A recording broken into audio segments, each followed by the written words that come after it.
So, Caleb.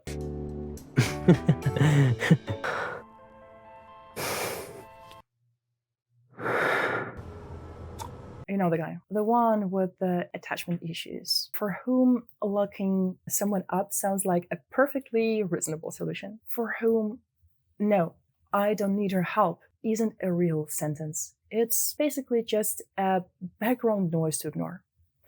The one who uses his evil on us just to hold us still, who spent his entire life hiding how he really feels about us, and who takes other people apart when he feels like it. Really? Sit first. Watch your mouth. You can't convince yourself to hate me. Yes, this one. The red flag one. The run away immediately one. The long-lasting damage one. The question is, why do we want him so much?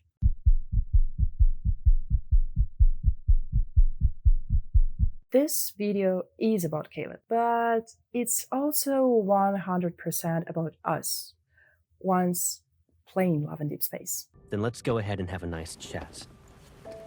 Trigger warning, we'll be talking about some harsh topics like PTSD, difficult childhoods, and abuse. I do my best to approach these topics with care and always aim to land on a hopeful and empowering note. But if you are not in the right headspace now, maybe consider watching it a little bit later. And above all, this video is meant to entertain and open up thoughtful dialogue within the Love and Deepspace community. Your choice of how you play, who you main, and what stories you connect to, it's all personal and valid. I respect all of it, and I invite you to do the same. If by some sad miracle the comment section does attract anything unethical or unkind, I will be sadly removing those. And with that, let's start.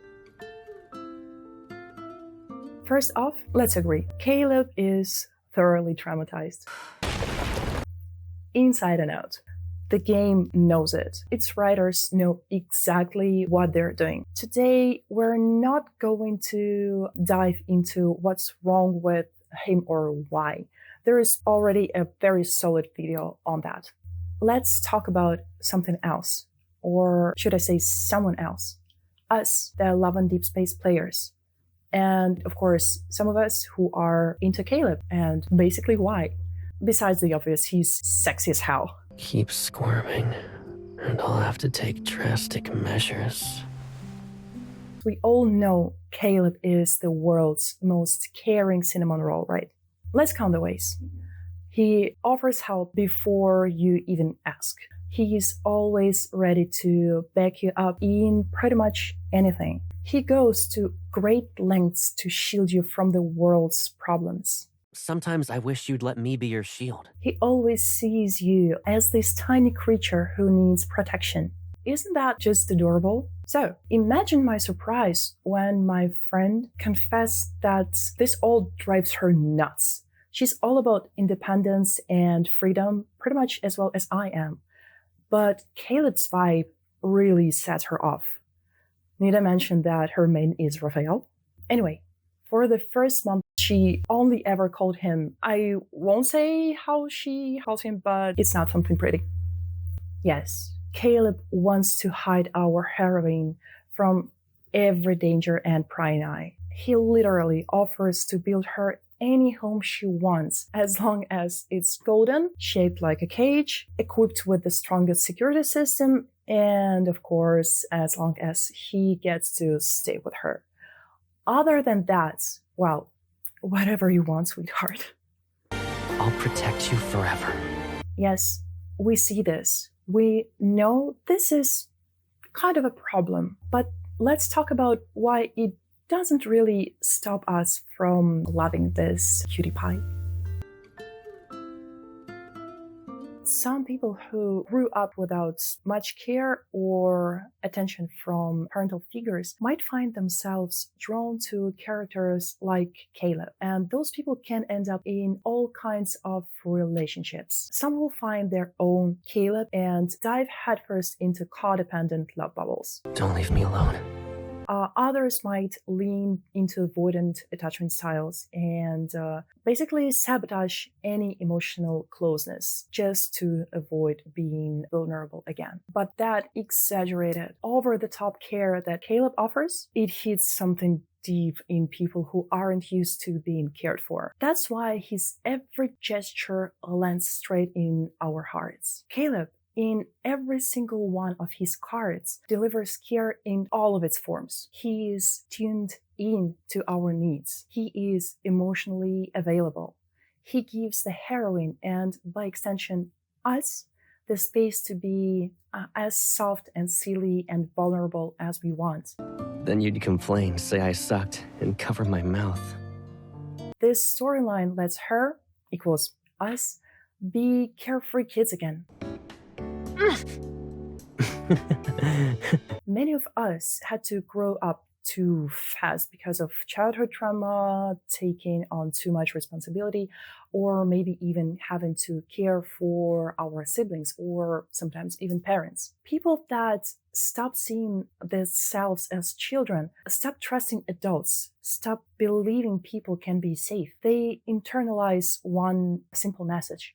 If anyone's going to take care of me, it's gonna have to be me. So when a game gives us a character who is the responsible adult who consistently cares, we're out. Zen girlies, I see you.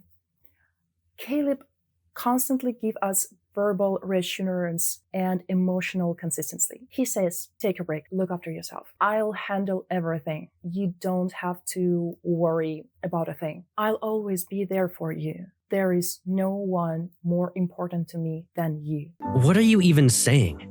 I always have your back. And at the same time, real life sounds more like, we'll see. Aren't you asking for too much? You're being too sensitive. Stop feeling sorry for yourself. Why can't you do anything right? This isn't for you. You want it? Then you do it.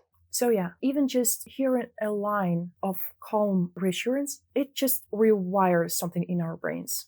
Sleep. I'll stay right here. He's consistent. He's stable. Well, my answer will always be the same. Okay, he's not actually stable, but he keeps up the image of a stable partner. What I mean is his behavior doesn't change with his mood, work stress, the weather, or whether the Venus is in retrograde, whatever. And unlike other love interests, Caleb doesn't have a single card when he doubts the heroine or acts like doesn't know her or doesn't really know her. He's a constant. He's always been there, always cared, and always loved. I'm Caleb. I'll always be by your side. Like a brother, of course.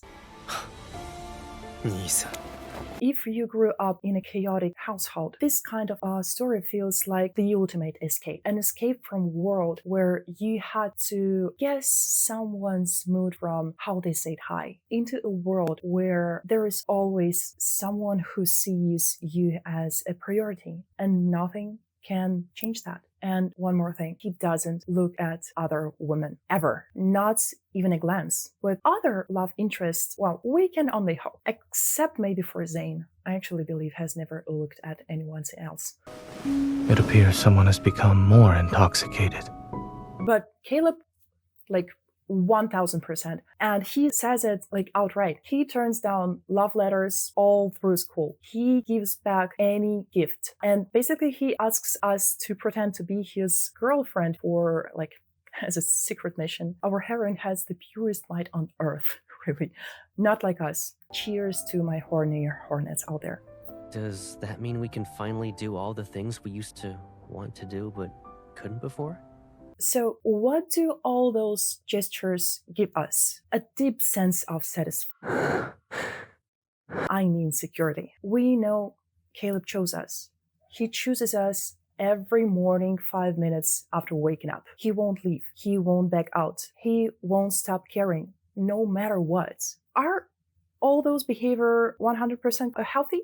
Of course not. Overprotection and obsession took one look at Caleb and like ran the other way. But this story isn't a how-to guide for healthy relationships. Of course, it's comfort. We watch Caleb and poor little healing too much over all our inner not enough. This isn't content for the fully healed adult self who only wants balanced relationships. This is the content for the part of us that's still carrying the weight of not being loved enough, praised enough, hugged enough. And that part exists in a lot of us. So let her enjoy the content she craves. Is it okay to enjoy this kind of content? Totally. As long as we're not here cosplaying, stalking, gaslighting, or codependent kids IRL, we're good. The Love and Deepspace fandom overlaps way too much with BL manhwa fans, book talk girlies, and true crime podcast addicts. The writers are kind of trying their best, but let's be honest, we're not that easy to shock anymore. And the word wanted is very important here, as in he wanted her but didn't let himself have her. He reached for her 100 times and stopped himself every time. What we see in him is a fight, a real struggle to be with her. He has to hold himself back from whisking the heroine away to some remote corner of the world, away from everyone. I'll hold a funeral they can attend, so they'll think you're gone forever. The writers could have gone the easy route. They could have given us a perfect prince, someone who's madly in love, treats you like an equal, gives you space, never tries to control you, and he has no personal baggage either. You could practically learn emotional stability just by looking at him. Oh wait, this is Silas. Whoever created you must have loved you dearly. All of the love stories in Love and Deepspace are slow burns. The characters grow closer to the main character over time. They gradually open up. They learn to trust her. They start to feel something. Sure, they all once loved a different version of her, but it still takes time to fall for this version. And that's how it should be, actually. If it happened too fast, it wouldn't feel real. It wouldn't feel genuine. They wouldn't love her. This just would be in love, with a memory. And as the story progresses, in those situations, the tension builds. Hold me. But with Caleb, it's different. Okay, trick number 1. When he enters the story, he already knows this version of the main character. He's known her his whole life. So we don't question what comes next. And comes next, dirty trick number 2. He's loved her his entire life. Every single story card either hints at it or straight up screams it. Is it love? Or is it obsession born out of trauma so deep it practically rewires his brain into a bundle of defense mechanisms? Who's to say? What matters is he loves her deeply and for a very, very long time. Unfulfilled wishes are always more memorable. You'll remember them for way longer. And the cruelest trick of them all, up until the Homecoming Wings arc, his feelings are off limits. The whole Big Brother trope might be a bit much, but it works. He spent years holding back, and then suddenly the dam breaks.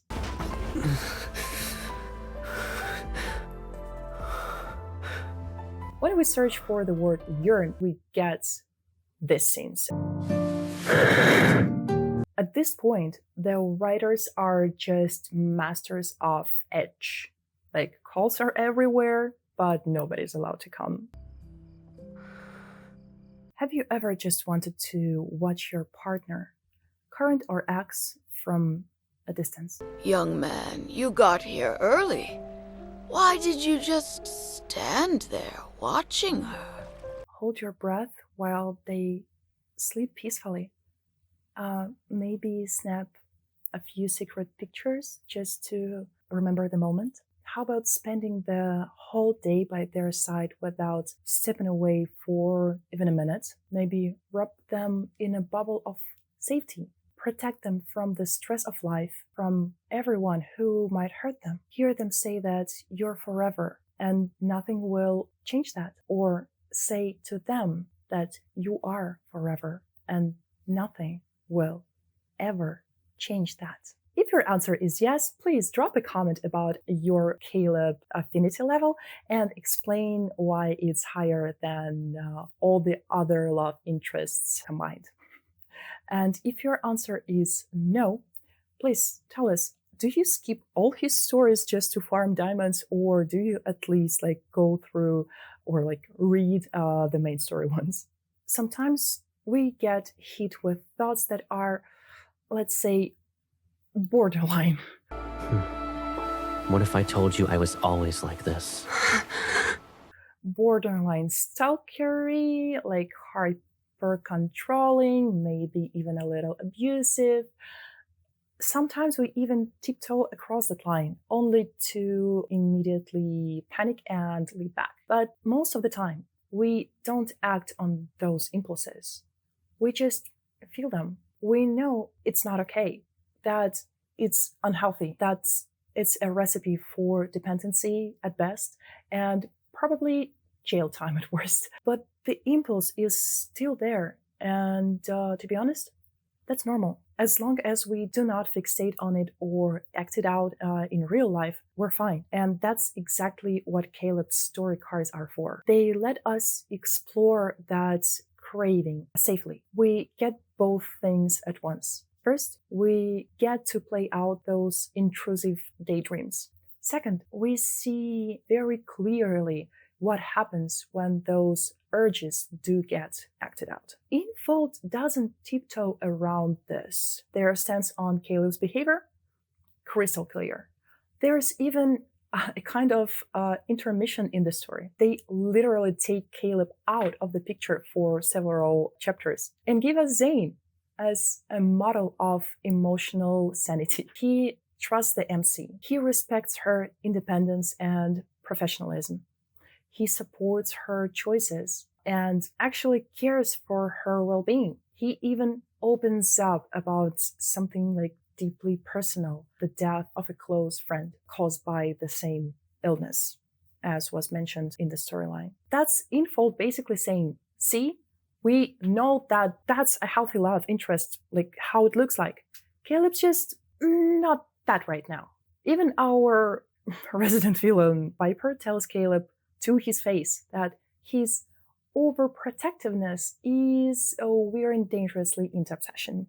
The Infold writing team puts in work, and I respect the hell out of it. They show us what happens when someone hides their feelings, clinging too tightly, tries to protect by controlling. They show us the cost: lost trust, broken connections, basically relationships that collapse under the weight of good intentions gone toxic.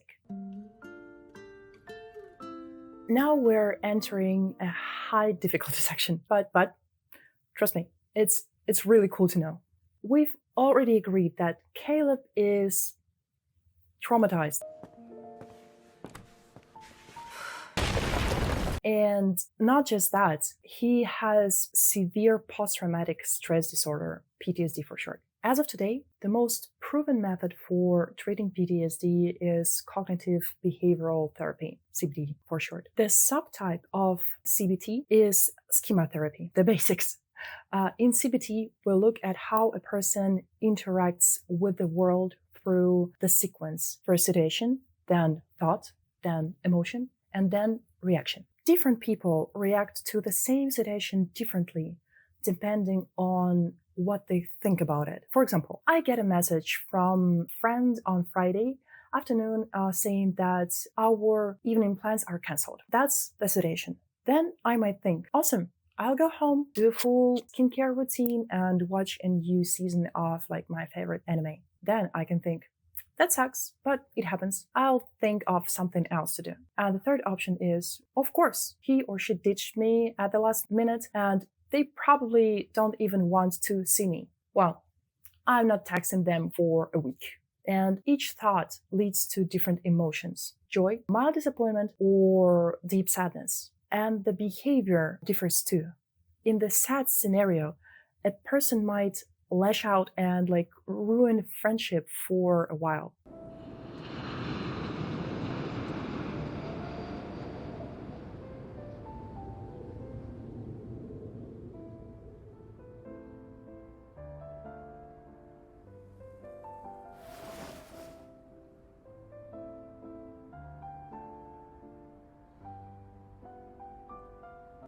head back as soon as we get off the train. Hey, where are you going?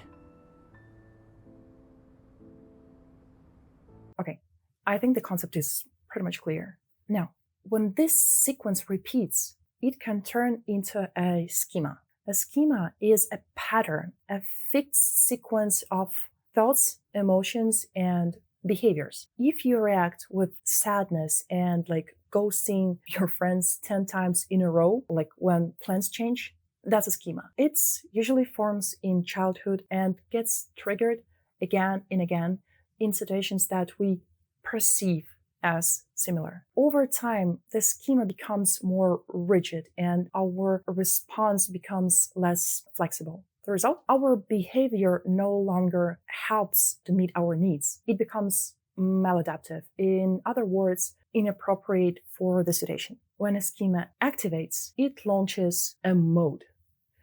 A mode is basically a mask that reacts to the world while the schema is active. In therapy, modes are given names. So let's go straight to Caleb and name his modes. Mode 1. Caleb has anxious parent mode. It activates when he thinks the heroine needs help. The likely thoughts are, she needs help, I must provide it. Or, who will help her if not me? Instantly, Caleb switches into caring big brother and carries things, carries the heroine.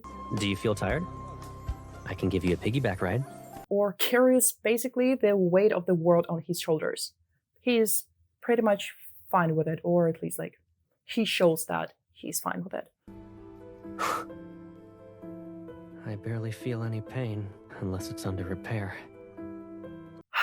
I don't know about you, but I instantly want to give him like all my passwords and tell him that I have paws instead of hands in those situations. I'm fine with it. But often, nobody asked for help, or help wasn't even needed. So you can't say this mode is bad. Maybe in the past, it really helped Caleb feel in control, and it helped the heroine have a somewhat normal childhood and mental health. But over time, the schema and the mode started interfering with Caleb's life and the heroine's growth. That means it's time to talk to a therapist. And here's why. Mode 2. Big problems begin when the heroine refuses his help. She reminds him she's no longer a child and that she survived many months without him. Then Caleb's thoughts race. She doesn't understand anything. I know better. I'm older and stronger. She should listen to me. And basically, the world is hell. If I don't help her, everything will end in disaster. It's really exhausting to analyze all this like unhealthiness when Caleb is, first of all, like so adorable, and when I agree with like half of what he says. A red light goes off and forceful protector mode activates. That phase? The Colonel, of course. This guy will chase you down to help you and will be shocked that you're not thrilled about it.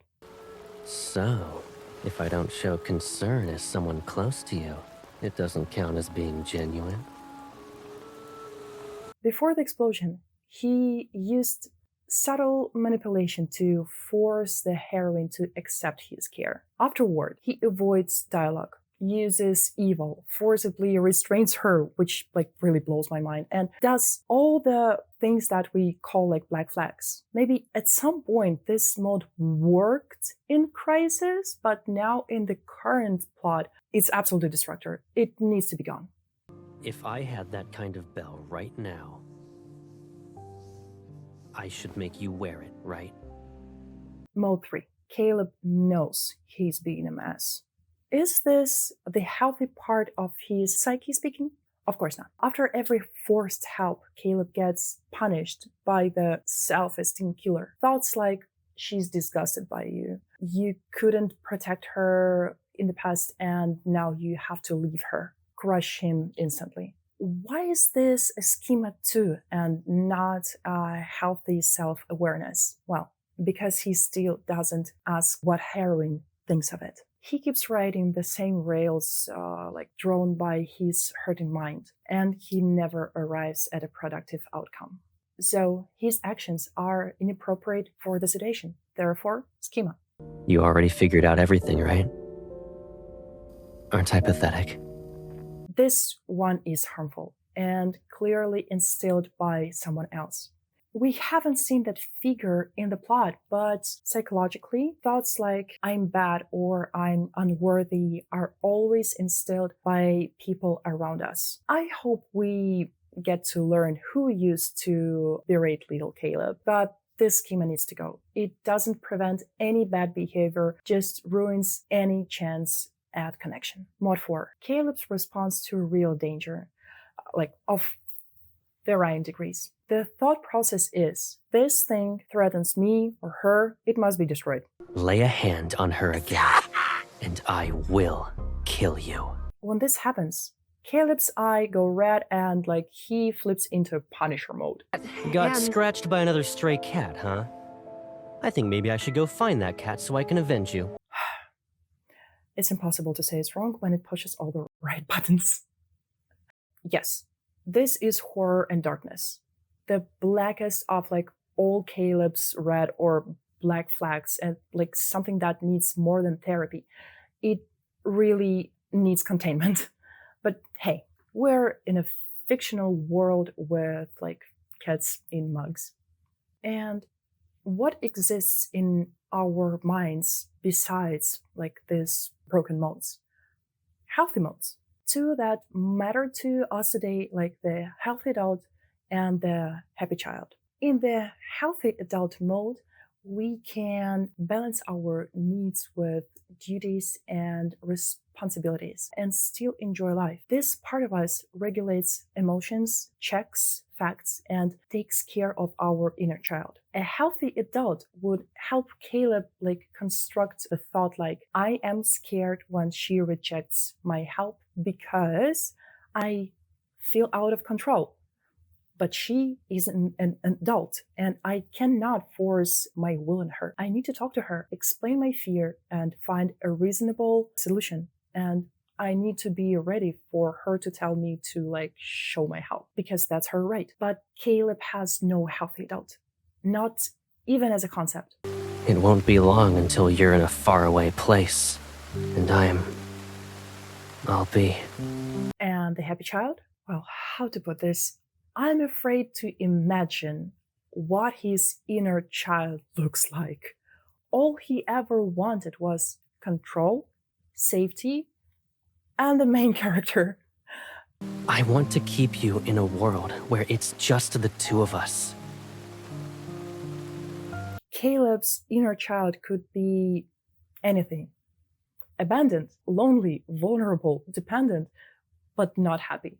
I sent this fictional man and the child inside him rest, good therapist, and some juicy and effective medication. Narratively, Caleb is the perfect example of broken modes forming instead of healthy ones. His cards show how hard it is to develop a happy child and healthy adult when your basic childhood needs go unmet. Specifically, first of all, no chance to form secure attachments. Caleb presumably grew up in a lab without parents. His only friend was rebooted several times. Normal identity?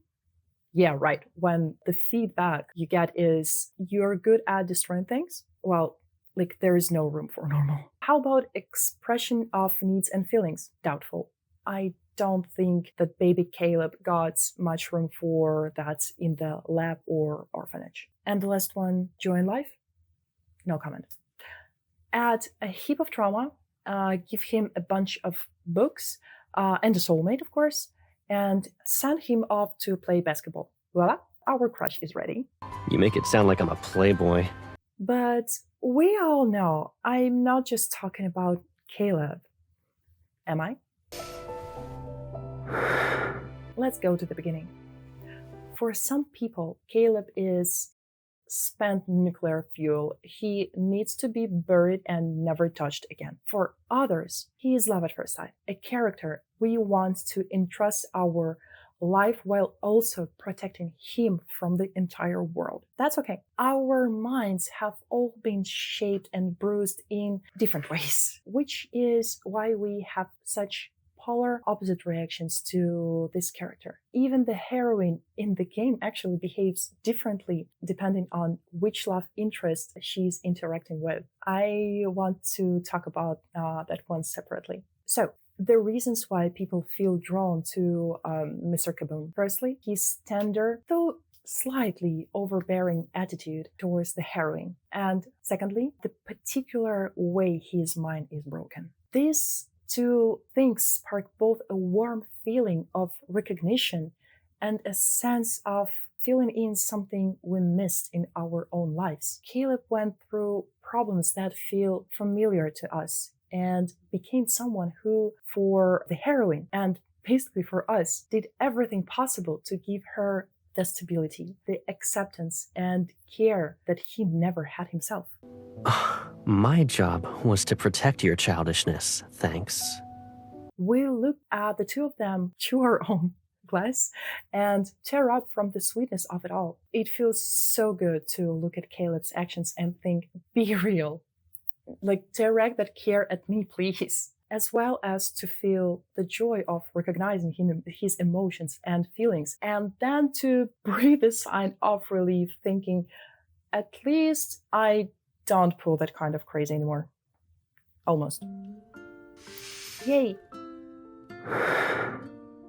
Thanks for watching and spending time with this video. My name is Alex. I've been absolutely hooked on the gorgeous man and the world of Love and Deepspace already for the past few months. And my best and I dive deep into these topics all the time with a lot of excitement and very different perspectives. I'm a psychologist and she's a lawyer. So naturally, we often see the same scenes from completely different angles. And of course, we each have our own favorite love interests. We wanted to share that experience of discussing, reflecting, and piecing together psychological and moral takeaways from the game. We wanted to share them with others in the community. Everything you've heard in this video comes from hours of back and forth between us, informed by our different fields of study. There's also a good chunk of personal reflection drawn from my own therapy journey. It's all woven into the script. That said, please don't take this video as psychological advice or professional consultation. However, if something you heard resonated deeply with you, please feel free to share it in the comments. And if something was especially triggering and you feel the need to talk it through with a mental health professional, I truly encourage you to do that. Therapy is wonderful. We're planning to keep making these little essay analysis of the love interests in Love and Deepspace. While working on this script, we came up with at least 7 more topics we'd love to explore. So I really hope this gets a warm response. If you subscribe, that will let us know that there are people genuinely interested in our essays, and that gives us a big motivation boost to finish the next video faster. Thank you. See you next time.